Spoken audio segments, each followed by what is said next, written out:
네. 여쭤볼 게 있어서 연락을 드렸는데요. 하면은 증권은 네. 말씀하세요. 네네. 네. 약간 요런 느낌이고 증권은 어떻냐? 대기업스러워요.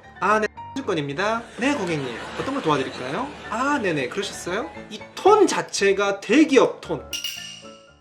요즘 미국 주가 지수가 사상 최고치를 갱신하고 있습니다. 그래서 많은 분들이 또 주식에 관심을 가지고 계신데요. 그래서 주식하기 좋은 7대 증권사 수수료 완벽하게 비교를 한번 해드렸습니다. 하지만 증권사 보는 데는 수수료가 전부가 아니다 라고 말씀을 드리면서, 제가 증권사를 만들 때도 삼성증권이 수수료가 무료였는데 그럼에도 불구하고 키움증권을 선택했었다. 그래서 오늘 영상에서는 키움증권을 선택했던 이유, 좋은 증권사를 고르는 기준에 대해서 말씀드리고요. 그리고 6년 동안 또 주식 투자를 하다 보니까 삼성증권에 또 숨겨진 매력이 하나 있더라고요. 이 경험에서 우러나오는 삼성증권의 매력 한번 살펴봤고요. 마지막으로는 정말 많은 분들이 가장 기다려주셨던 부분 같습니다. 제가 만약에 주린이 시절로 돌아간다면 어떤 증권사를 선택할까?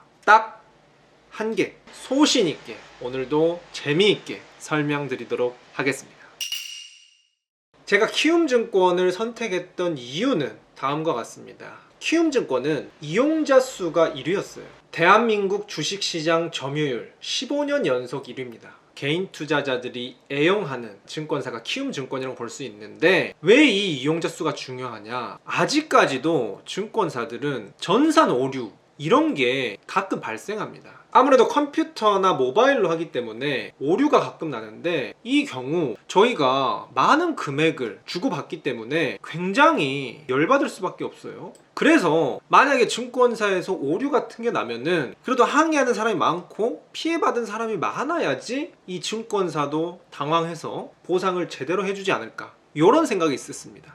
그래서 이용자 수가 많을 때 비로소 빠른 대처가 가능하다. 그리고 확실한 보상도 이루어지겠다. 더불어서 안정감. 아무래도 저도 주린이 시절이었기 때문에 뭔가 당황스러운 상황에 처했을 때 혼자서 이렇게 당황하고 있기보다는 그래도 여러 명이서 이렇게 당황하고 화나 있는 게 나만 이런 상황에 처한 게 아니구나, 이런 심리적 안정감 굉장히 중요하죠. 게다가 편의성도 나쁘지 않았고요. 그래서 수수료보다는 이용자 수를 보고 그냥 키움증권으로 가자, 요렇게 선택을 6년 전에 했었는데요. 그 이후로 6년의 세월이 흐를 동안 저는 많은 것을 깨달았습니다.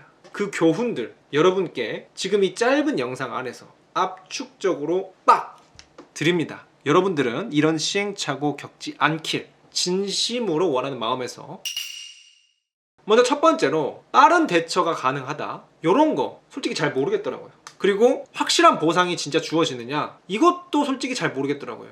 최근에도 키움증권이랑 미래에셋증권만 전산 오류가 한번 발생했습니다. 이 말이 무슨 뜻이죠? 다른 증권사들은 전산 오류 자체가 안 났는데 키움증권이나 미래에셋증권은 오류가 났기 때문에 피해 보상을 해준다는 겁니다. 아예 오류가 안 나면 되는 건데 오류가 나고 피해 보상을 해주면은 무슨 의미가 있나, 전 이런 생각도 들고요. 지난 영상에서 키움증권에 대해서 다룰 때 가장 이벤트가 싱겁다 말씀도 드렸었죠. 오히려 이용자 수가 많을 대로 많아지니까 이제 어쩔 건데 좀 배짱 장사를 하는 게 아닌가, 이런 생각도 들었고요. 이 편의성 측면도 다른 증권사 것들도 써보니까 사실 50보 100보더라고요. 크게 차이가 나진 않고, 내가 만약 김잔잔처럼 잦은 매매가 아닌 진득한 장기 투자를 한다면은 이 편의성도 큰 의미가 없을 수 있습니다. 그렇기 때문에 이 키움증권 자체에 약간 회의감을 가지고 있던 찰나에 바로 삼성증권의 매력 한 가지를 발견하게 됩니다.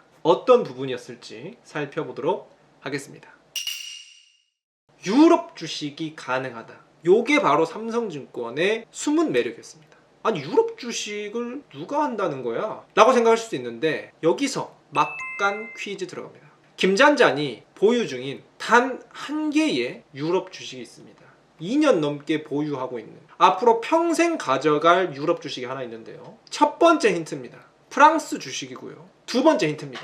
유럽 내 시가총액 1위, 그러니까 유럽에서 가장 잘 나가고 비싼 돈을 가장 잘 버는 기업이다. 이 기업에 투자하고 있다. 정답은 바로 루이비통.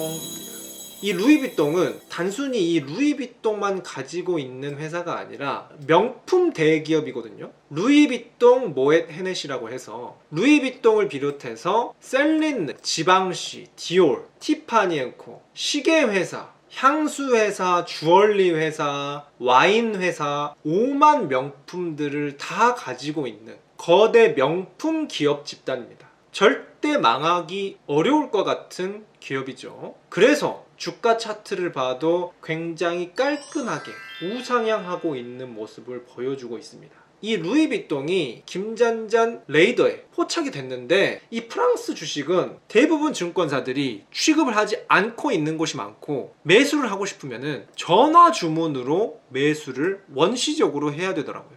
그런데 전화 주문은 불편하기도 하지만 수수료도 굉장히 많이 받거든요. 직원이 직접 받아서 직원이 대신 주식을 사주는 거기 때문에 아무래도 인건비가 들겠죠. 그래서 굉장히 불편한데 이 삼성증권에서는 모바일 주문이 간편하게 가능했더라. 그래서 수수료도 굉장히 저렴한 편에 속했습니다. 그래서 이것 때문에 결국 삼성증권의 계좌 개설도 하게 되었고 이 주식과 관련해서도 많은 분들께서 궁금해 하시면은 나중에 다뤄보도록 하겠습니다. 그래서 이것까지 종합을 했을 때 이제 오늘 영상의 하이라이트죠. 이 김잔잔이 주린이 시절로 돌아간다면은 어떤 증권사를 선택할지 딱 한 개 지금부터 골라보도록 하겠습니다.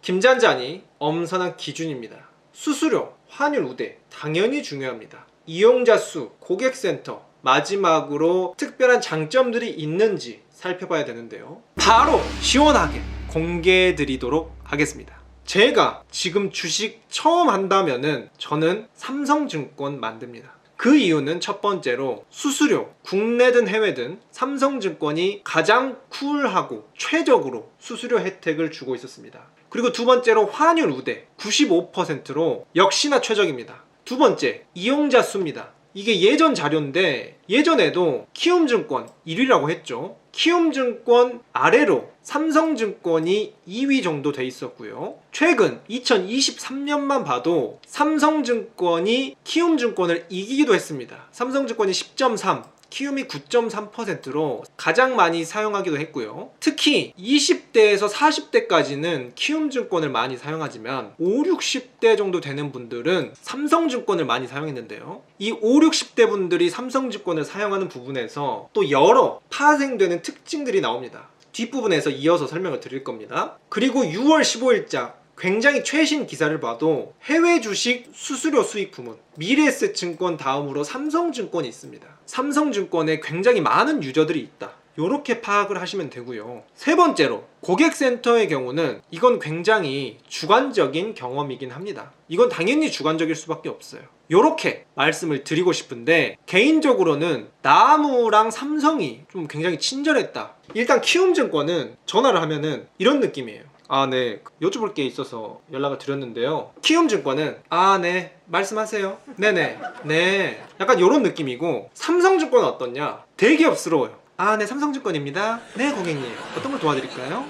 네네, 그러셨어요? 이 톤 자체가 대기업 톤. 이거는 다시 한번 말씀드리지만 경험에서 우러나오는 굉장히 주관적이다 라는 거 말씀드리면서 마지막으로 유럽 주식 매수가 가능하다, 이것도 있었고, 지난 영상에서 많은 분들이 이 삼성증권은 편의성이나 디자인이 너무 구리다, 이런 의견들 많이 내주셨더라고요. 이런 의견 존중합니다. 저 역시 이 삼성증권을 사용해본 결과 그렇게 세련된 느낌은 확실히 아니에요. MZ세대스러운 느낌은 아닌데 세련되지 않았다 뿐이지 깔끔하고 명료하다, 이건 확실하고요. 이 삼성증권이 세련되게 업데이트를 자주 못하는 이유가 아까 연령에서도 보셨겠지만 5, 60대 분들이 많았죠. 그리고 제가 예전에 듣기로도 삼성자산운용, 삼성증권 이쪽이 돈 많은 자산가 분들이 이 삼성을 많이 이용한다 라고 들었었거든요. 그렇기 때문에 의도적으로 이런 어플리케이션 업데이트를 자주 하진 않지 않나. 업데이트 할 때마다 새롭게 익히는 것도 일이에요. 그렇기 때문에 크게 불필요한 업데이트는 많이 안 하는 게 아닌가 생각도 들었고, 특히 총 자산이나 총 수익률 확인하는 게 키움증권보다 편리하다, 이런 생각도 했고요. 그래도 어떤 분들은 죽어도 나는 구려서 싫다 라고 하실 수 있습니다. 그런데 오히려 좋아. 저는 이 구린 게 오히려 좋다 라고 생각하는데요. 김잔자는 어떤 주식 투자를 추구하냐? 워렌 버핏이 정석 투자를 추구합니다. 이 정석 투자란 무엇이냐? 주식 투자, 투자의 본질을 따라가는 장기 투자, 단기적으로 샀다 팔았다 하는 것이 아닌 기업을 보고 하는 장기 투자, 이것을 추구하거든요. 그렇기 때문에 잦은 매매는 오히려 안 좋습니다. 주식을 잘하는 방법, 주식을 사라. 그리고 수면제를 먹고 10년 뒤에 깨어나라. 그런 부자가 되어 있을 것이다. 이게 뭔 말이죠? 거래를 자주 하지 마라. 그렇기 때문에 편의성, 디자인이 구려? 오히려 좋아. 오히려 디자인 구리니까 자주 들어가지 마세요. 자주 들어가지 마시고 그냥 한번 사놓고 잊어버리세요 라는 것 말씀드리면서 주식 투자하기 가장 좋은 증권사는 바로 삼성증권이다. 하지만 여기서 단서 하나가 달립니다. 제가 주식 투자하기 가장 좋은 증권사라고 말씀을 드립니다. 왜냐하면은 어떤 구독자님께서는 저는 아직 주식보다는 발행어음이나 CMA 통장 등 증권사의 기초적인 상품만을 투자하길 원해요. 그래서 이 발행어음을 적극적으로 활용하실 분들이라면은 삼성증권 자체는 발행어음이 발행이 안 되거든요. 따라서 다른 증권사를 이용하셔야 될 텐데 어떤 증권사의 발행어음이 가장 좋을지는 이 김잔잔을 오랫동안 구독해 오고 계신 우리 구독자님들이라면은 다 눈치를 채셨겠죠. 그 증권사 저도 추천을 드리고요. 그리고 마지막으로 김잔잔 꿀팁 드리자면은 제가 오늘은 증권사 딱 하나 소개를 해드렸지만 증권사는 여러 개 만드는 경우가 많이 있습니다. 다들 주식 오래 하시다 보면은 뭐 이벤트, 뭐 공모주 이런 것 따라서 증권사 여러 개 개설하시더라고요. 다음 영상에서는 또 큰 거 옵니다. 매일 이자 주는 통장이라고 해서 CMA 통장에 대해서 한번 집중적으로 다뤄드렸고 많은 분들께서 호응 주셨습니다.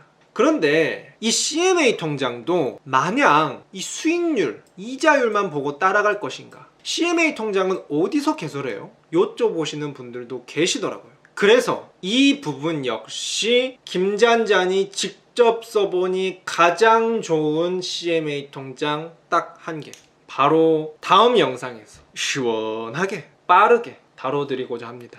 구독과 알림 설정 눌러주셔야 가장 빠르게 받아보시면서 돈이 되는 꿀팁들 앞으로도 꾸준히 받아보실 수 있습니다. 오늘 영상도 도움이 되셨다면 좋아요 한 번씩 눌러주시고 저는 또 다음 영상에서 꿀 정보로 우리 구독자님들 찾아뵙도록 하겠습니다.